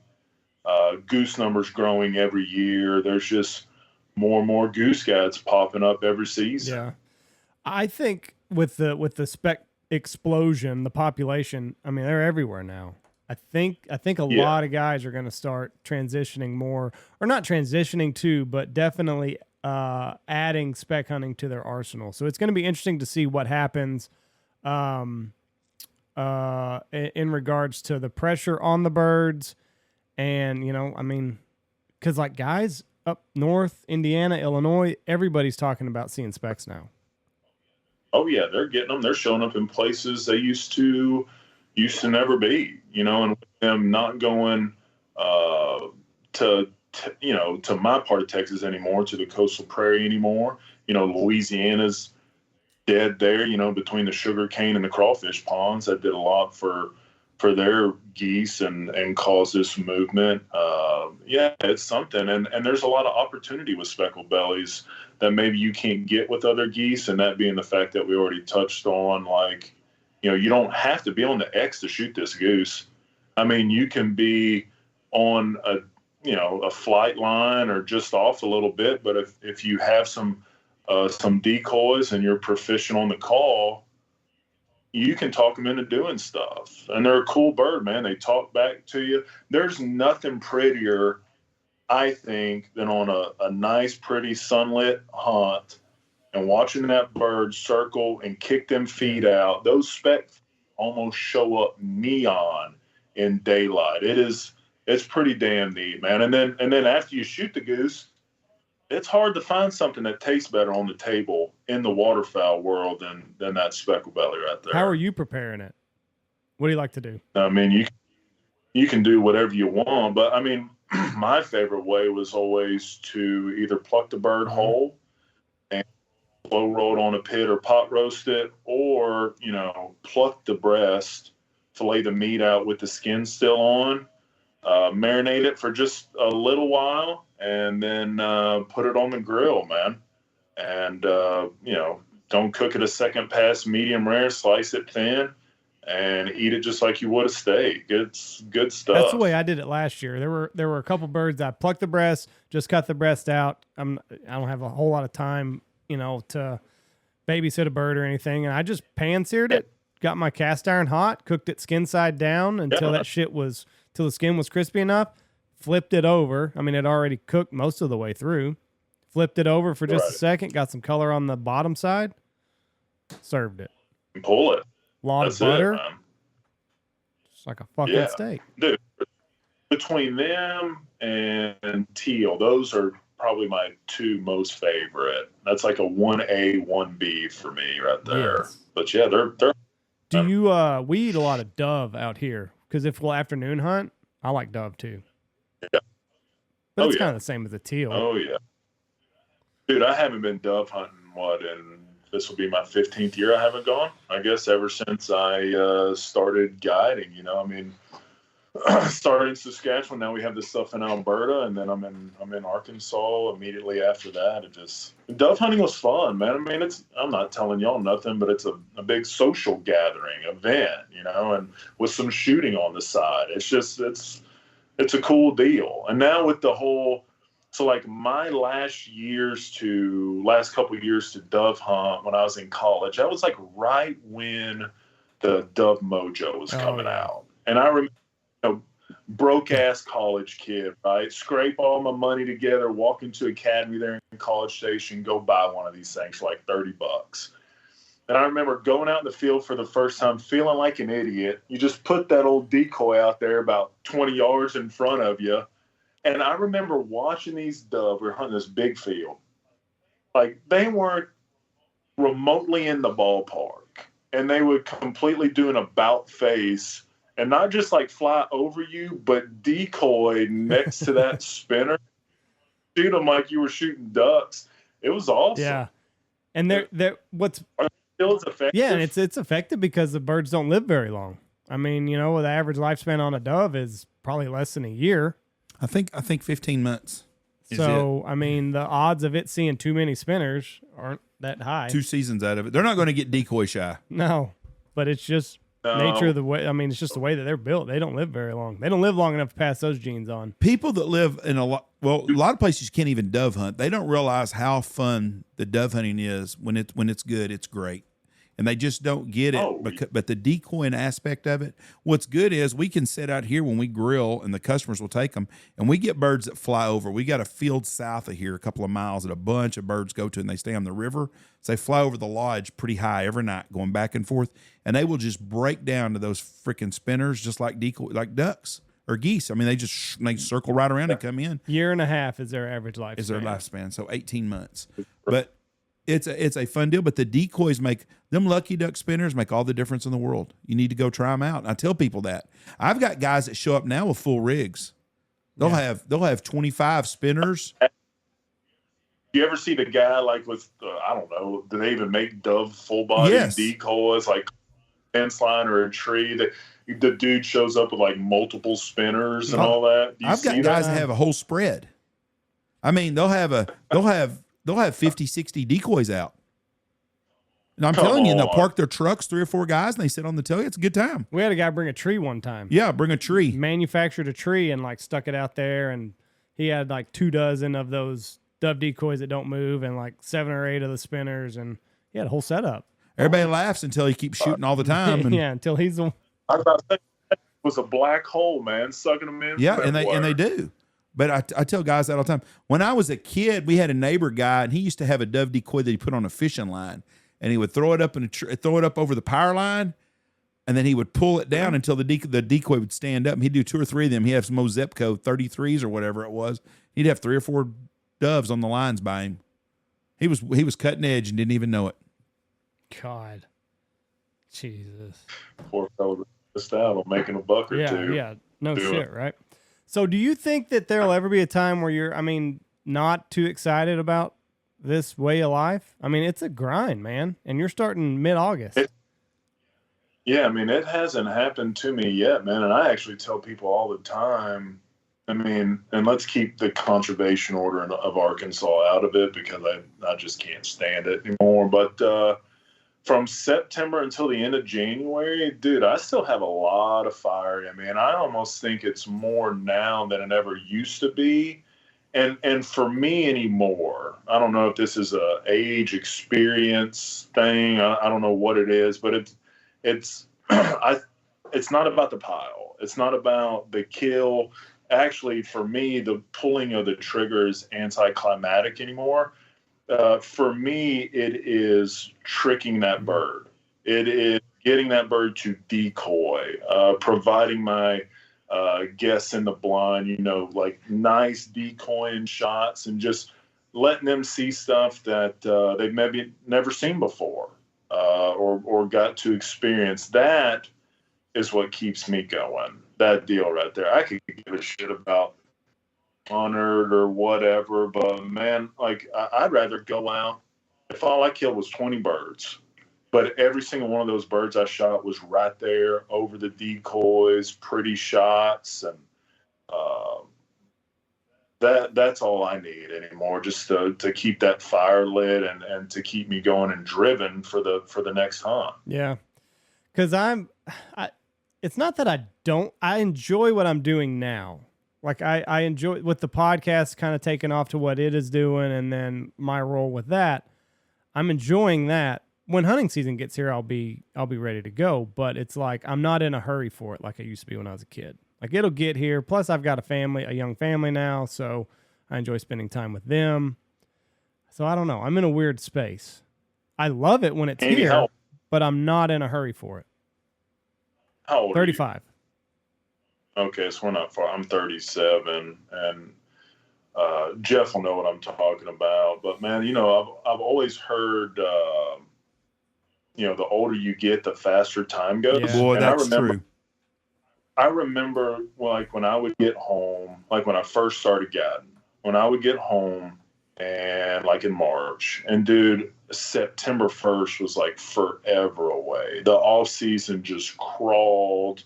It was awful. And now, dude, it's like I get home, it's mid-March, and I wake up and here I am. I'm leaving here this weekend. Like I'm getting out the door and I'm heading north already. And it's the off season is over and done with in the blink of an eye anymore. And then I'll tell you this on the season part too, man. Like I'm sitting there looking at my calendar and all the people that are coming and stuff. I'm like, good Lord, man, that's a long, grueling deal we're about to go through. And then I think you just get so busy, you get in a rhythm and in that routine of work. Dude, that's a blur now too. Yeah. Like it's constantly rolling right past you.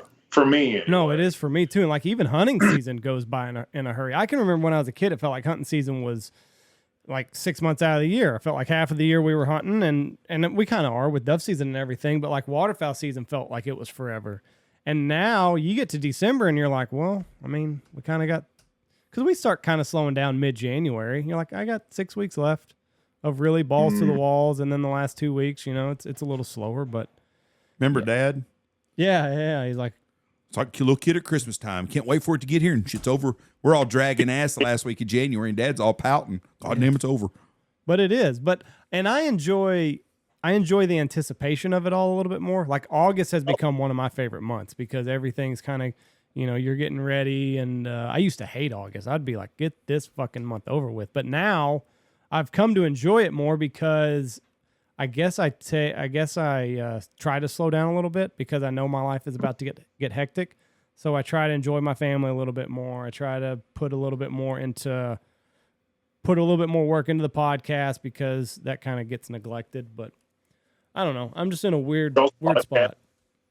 You slow down in the season, like for your podcast. Well, like the clips and stuff that I try to do more like minute-long clips during this time of year, and that pretty well becomes non-existent. No, podcasts, no, we still do 3 a week during the season. Sometimes we do 4 because we do a football bonus pick a lot of times. But like all the extra stuff that I do with the podcast, I don't have the manpower to do. Luckily, AI, so this is going to put a lot of people out of business, but you can input a YouTube video, a long-form YouTube video into AI now, and it'll spit back 10 or 15 clips. So there's going to be a lot of video editors that are out of work here in the next couple of years. And it's good, too. Like, it'll add the captions and everything to it. It'll add cuts. It'll take out pauses. It'll take out ums. Like, it's legit. So apparently you get around with it a little bit, huh? Yeah. I'm getting into AI a little bit more just because it's convenient. I don't know what it's going to do. Like, I might be the first one that Terminator comes to kill because I've been dicking with it, but hey, all got to pay a cost. Right now, it's convenient, though. Time does go by fast. The older you get, the quicker it goes, and it's hard for people to understand that. I mean, but that's the way it is. I mean, when you was a kid growing up, it was the seasons. It was school. Couldn't wait for school to get out. Then it was race summer. Then summer went by, and then couldn't wait to lose your virginity, and it was this or that. I mean, you always had something you look forward to. When you get older, you've accomplished everything, so it just goes fast. I mean, guiding that long, and this will be my 15th season, okay? But I mean, just from my first year to like this year, there's been that huge change in how fast it all goes. It's wild, man. And then it'll be done with before you know it too. I'll be back home. It'll be March and whatever. So. You fish a lot though during the off season, though, right? Like a lot. This year, I did not fish that much. I live right here on the north side of Galveston Bay. And Trinity Bay is where I live. I'm east of Houston, and I do fish quite a bit when I get home. But this year, not so much. I have a new dog coming up. I traveled a lot across the country this year, campaigning them in field trials in the Derby Stakes, the minor stakes. He's under 2, and we had a hell of a run, man. It was good. We won one. We got 3 seconds, a fourth, a third, bunch of jams. So he's I am lucky to have the dog, for real. It's been a fun ride this year. This will tell you how much I've been on the road. I bought a new truck, the second week of May, and I just turned over 18,000 miles on it yesterday. Holy shit. My truck's 2 years old and it's only got like 20 on it. Oh, really? Yeah, I baby it though. I've got a work truck that I put all my bad miles into. So like this one, that's my Saturday night truck. Oh, well, yeah, that's your old Sunday driver. I'm not big time enough to have that, man. I'm just a poor old goose guy. No, like I've still got the 08 Dodge that you know, fucking I'm every morning it cranks up and I'm like, all right, another day down that this thing's not a pile of shit. Still going. Last year I had a little bit of trouble with it. The drive shaft broke in half, so you know, put a couple grand in it this year, and she's back and running again. Well, you can fix them for a lot more than you can just buy one, especially today, man. Yes, yeah, that's a conversation that I've had to have several times with my wife. Where did you find this dog? Was it a customer, or have you been scoping this line out? No, so with the last dog I had, Sam was my first dog, and when I got him. I realized that he had a lot more potential in him than just to be some old meat dog. And so I wanted to pursue the dog games with him a little bit. You know, there's hunt tests, there's field trials. And I got in with the field trial guy and I tried it out and ran all over the country campaigning the dog. We got Sam qualified all age. And I met a bunch of folks doing that. Well, when Sam died, one of the guys I met along the way when we were doing all that stuff told me about a litter that wasn't but just a few hours from my house, right down the road in Angleton, Texas there. And I was actually in the middle of Wyoming. I was driving up to Alberta. This would have been in 21. And I look at the breeding online, and dude, Sam had only been dead for like 2 or 3 weeks, not long. And I called that breeder, and literally, man, the first words out of my mouth, Andy, was, "I don't even know why I'm calling you. Like, I don't even know why I'm doing this, but." You know, such and such told me about this breeding. I'm not there right now. And Amber went and looked at them, and there was only 3 pups in the litter. The breeder was keeping 1, so we only had 2 to choose from. And she's filming, and what do you think? And you know how choosing a puppy goes. I mean, you might as well just close your eyes and go eeny, meeny, miny, mo and grab one. And there was one wild-ass pup out of the 2 that I liked. So we got him, and she kept him until I got back from Alberta, and then I got him, and he was like the mascot at Goosebusters, dude. He was just, you know, living in goose camp, riding around, going scouting with me. He'd be out there when we were setting or picking up decoys. I mean, whatever. And then handed him off to a field trial pro by the name of Christian Alt, who done a fine job with the dog. And yeah, man, he's advanced well, and he's going to be a nice one to hunt over when that time comes. But I'll tell you this, you get in the field trial game, and especially when you have one that can do it, it's wildly addicting. Really? It is very, very addicting. You know, you always hear people, and it's mostly the people that don't know shit about dogs. They'll be like, well, them field trial dogs are this, that, and the other, and they're trying to throw shade on it. Let me tell you something, man. The field trial game, I'm talking about field trials, all right? Not, and people get confused between the two just because they don't know, but field trials and hunt tests, they are different. And a dog that can do the field trial stuff can easily do the hunting stuff. That is like the major leagues of the retriever world. And to watch those dogs do those things, especially in the all-age stakes and the opens and the amateurs, it is impressive, man. And it gives you that much more of an appreciation for that breed. It's pretty special to watch. Yeah, we had a guy on yesterday, and he was talking about how the hunt test, you know, it's kind of, It's more geared to like, how did he put it? Like normal people felt like they could have a chance because it's just pass fail, right? There's no places in the hunt tests. Correct. And there's both UKC and AKC hunt tests. And yeah, so they judge to a standard. Right. Okay. Right. And so like, my first dog, after we got him qualified all age and field trials, I tried out the hunt test stuff and we got his master hunter title and I did it. We traveled all over the country doing that, met a lot of great people. But the thing, and you know my background, I come from a competitive background. So when my dog would pass the standard and like say he did really well on all 3 series, and then you got this other fella over here whose dog barely got by the skin of his teeth, and that dog gets the same ribbon, and then that dog does it enough and gets the same master hunter title that my dog has. It's, I don't know. But would I do the hunt test stuff again? I don't think so. And I'm not in any way trying to bash the hunt test game. I met a lot of great folks in it and had a fun time doing it. Me personally, I prefer the field trial stuff. What are the standards? I've never done any of these, so I mean, is it fairly basic, or are they stretching them?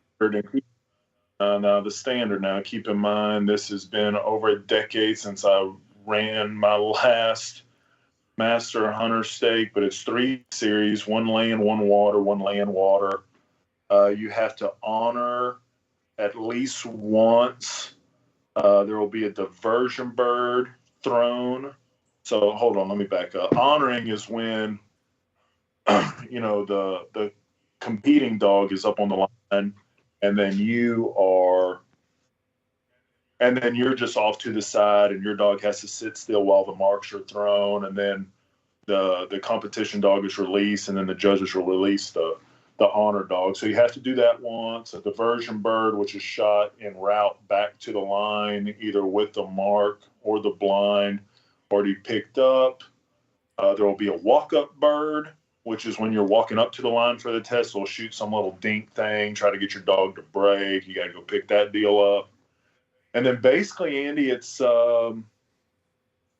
picking up the marks. And Master Hunter, I think they allow you 1 handle in the 3 series, and they'll continue to carry you. So your dog has to be a competent marker. And then, you just have to challenge the blinds that the judges do. Minimal cash refusals, and that sort of thing. But that's the standard. And, it's just like your standard would be different than my standard. That would be different from Jeff's. It's all in the eyes of the beholder, how you look at it. That's just judging. But in a nutshell, that's how the Master Hunter stuff goes. How's the field trial different from that? So field trials are different because they give out placements. Mm-hmm. I mean, there's a first, second, third, fourth. There's a reserve jam that's given out, which is basically a 5th place. And then there's jams given out, which stands for Judges Award of Merit, which is basically your dog was good enough. It picked up all the birds. If you're running qualifying amateur or open stakes, it did the blind sufficient enough to be carried all the way through 4 series. But it wasn't good enough for a placement. And you're placed according to how the rest of the dogs is doing. So you're judged against your competition, against the other dogs that are in your flight that day. That's how she goes. And then what is it? Is it based off of like time? Is it based off of how flawlessly your dog did it? Like, how does the judge just pick, oh, that's the one, no, that one's second? Well, style has something to do with that, and style is a broad thing. I mean, like in the water, did your dog stay in the water? Did it cheat? Did it get, like on a blind, did it get on that point and then back off that point and back into the water and swim across that channel? Did it stay, say if a bird is thrown, left to right, did the dog put on a smart, intelligent hunt and stay front side of the gunner? or did it backside hook and come back in? How big was the hunt? I mean, there's a lot of variables to that, and not all judges are the same, man. Like, we ran several derbies this year, and every set of judges looks at stuff different. You would swear some of them had never read the rule book and looked at how they should view the dogs and how they should judge. But it's fun. It's a hell of a time, man. It really is.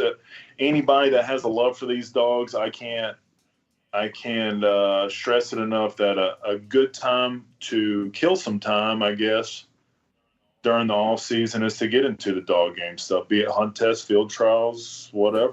And it keeps. How many derby points you get this year? 17. That's a good year. What's that? Oh, it's on the list right now. Yeah. So, do you see him? No, but I used to have my dad did all this, so I used to be. But 17 derby points was a bunch a long time ago. Is there a dog with 100 derby points or 50 to 100? What's the number one dog on the derby list? Do you know? The current top dog is owned by Mitch and Linda Patterson out of Illinois. Great people, by the way. They have a dog, black female by the name of Riz. And Riz ended her derby career back in mid-July, I think. And she ended with 80 points. That's a hell of a year. A hell of a year. That dog was. I got to watch Riz run a lot this year, competing against her, and she is a very special animal. There's 3 dogs I could name you off the top of my head. Her being one of them. That when it comes to the all-age stakes, they're really going to be something to watch, and they're going to give people fits for a long, long time. But man, I don't care if it's my dog or their dog. I just like watching good dogs work and do their thing, be it in a field trial, a hunt test, or out there in the goose field. I mean, watching a good dog work is it just adds to everything, man. It really does. But do you have to have 10 points to be a field champion? Jeff, I'd be lying to you on the all age stuff. I think an AFC is 10 and an FC is 15. Both of those include a win. I might have that flip flopped on the point totals. I'm not sure, but like in the Derby stakes that we just got done running, you have to have 10 points to get on the national Derby list. So like, I don't What's your dog's name? His call name is Doc. His registered name is NPO's Drunk Music Lover. Jesus Christ. Ron did that with all of his dogs. It was like fancy something or another. It's like, well, my that registered name I come up with is just a spinoff old Tombstone. In the streets when they're sitting there. Yeah, I never know how these. Do you still? I'm probably not even on the right. Do you take the Retriever News? Do they still have that? Oh yeah, man, I get it every week. So Doc was in the last one, and they hadn't updated it.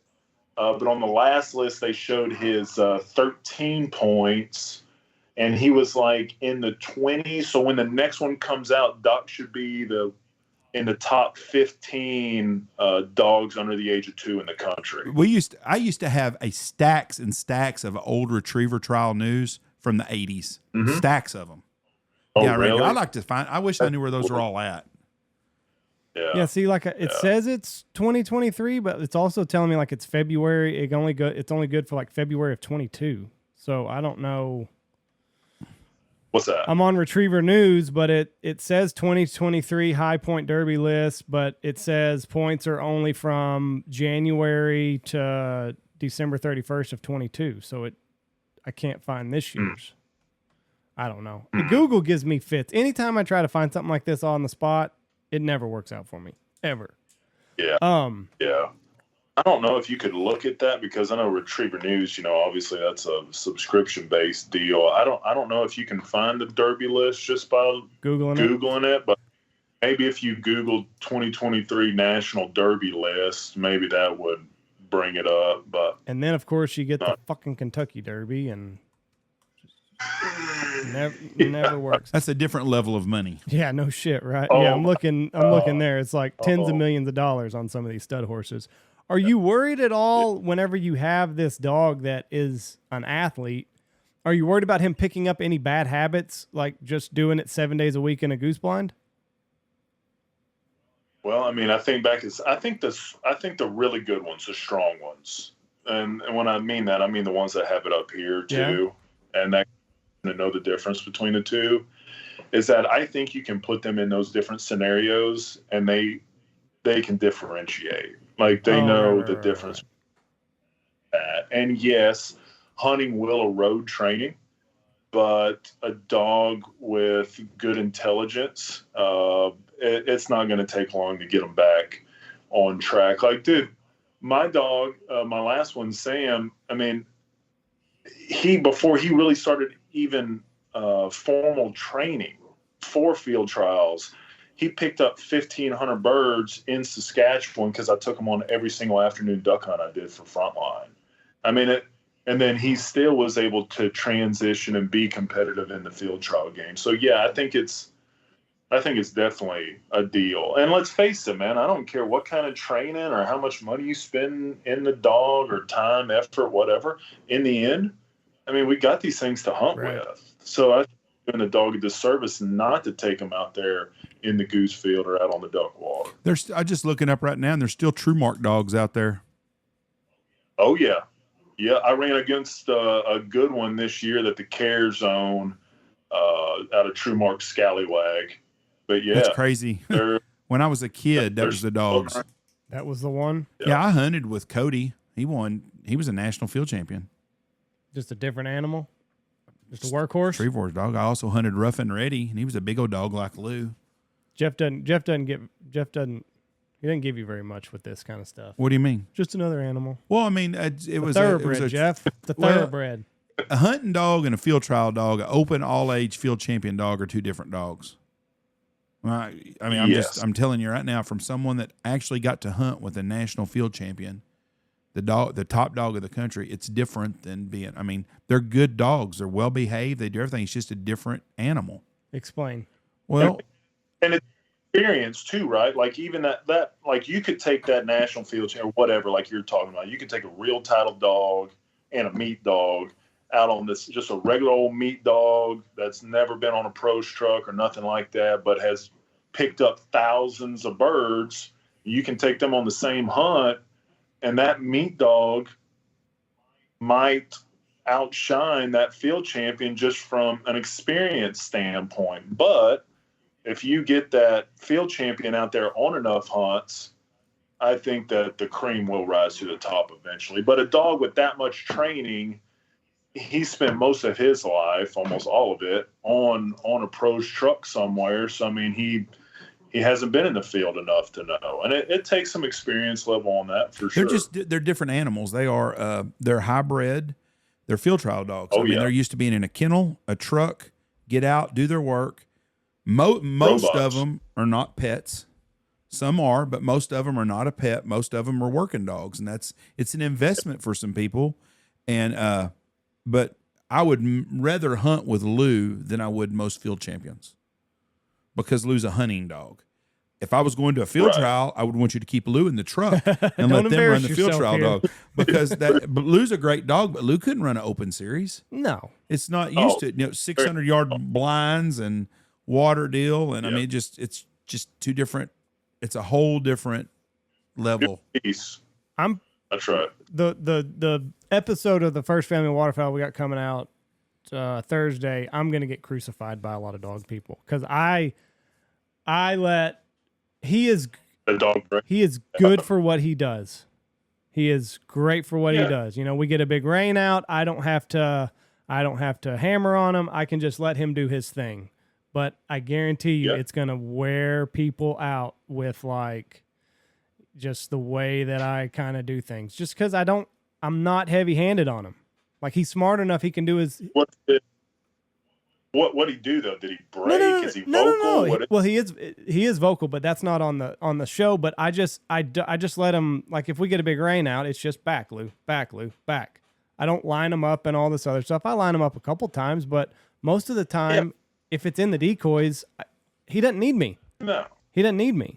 Dude, you got so much shit going on. You got to make sure your people are good. There's more birds coming, so you're already calling or flagging or whatever you're doing. Like, dude, the best thing to do, that's pure meat dog shit, man. Just send that dog out there, let him run around. He gonna find something, and let him. And this is something a lot of people don't think or realize, or they don't know because they don't know. You will, but that movement from that dog running around in that decoy spread.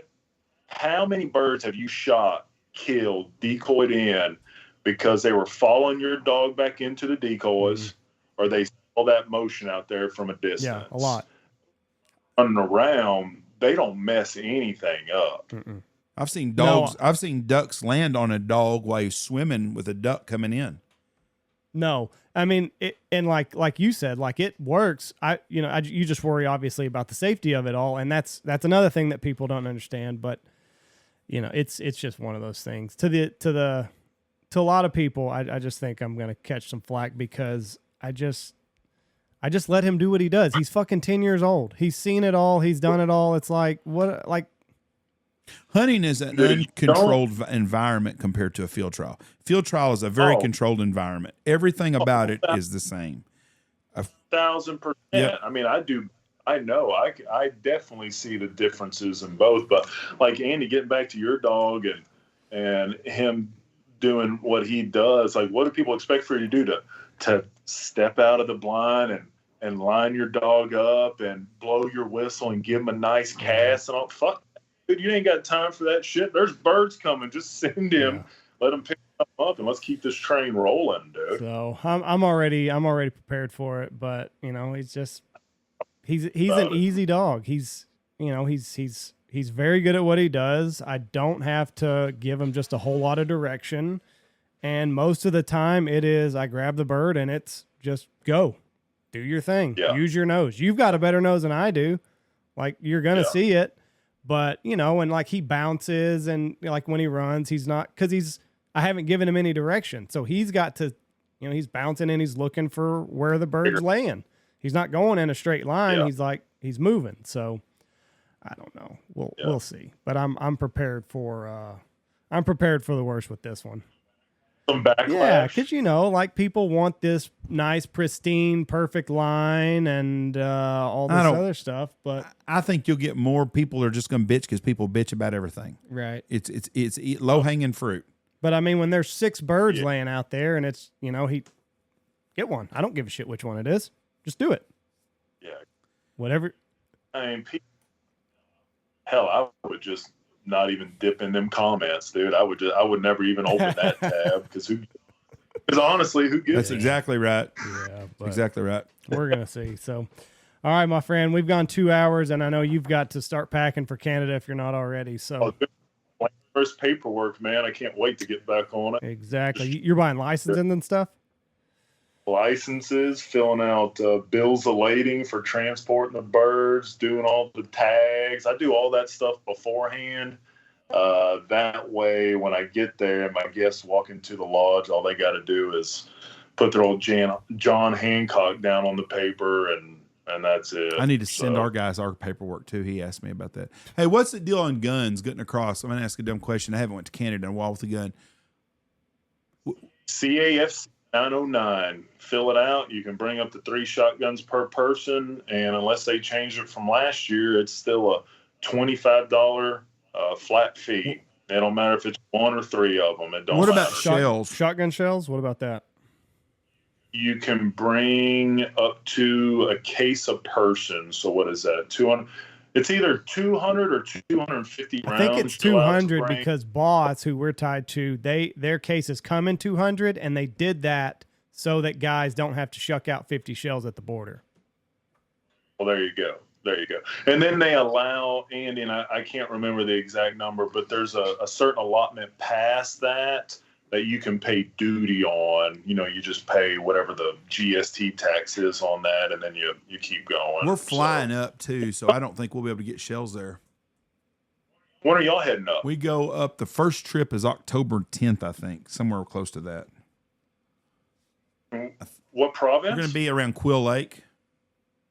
Okay. Big snow goose guys. I hope not. We're shooting specks and Canadas and ducks, we're hoping. But, I mean, we're going to shoot whatever. We're going, the first trip will be October 9, 10, and 11. And then the second trip is the 17th, 18th, and 19th. So we go for 3 or 4 days, come home for 3 days, then we fly up by Montreal to do our second hunt. Oh, y'all are doing Saskatchewan and then Quebec? Yeah.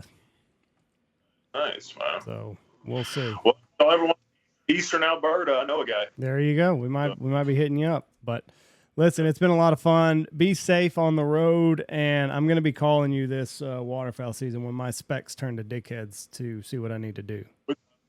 We can dissect, and it might all sound good, and we still get our ass whooped. We'll get whooped together. Listen, when you see my phone ring, just know if you can't get it, call me back.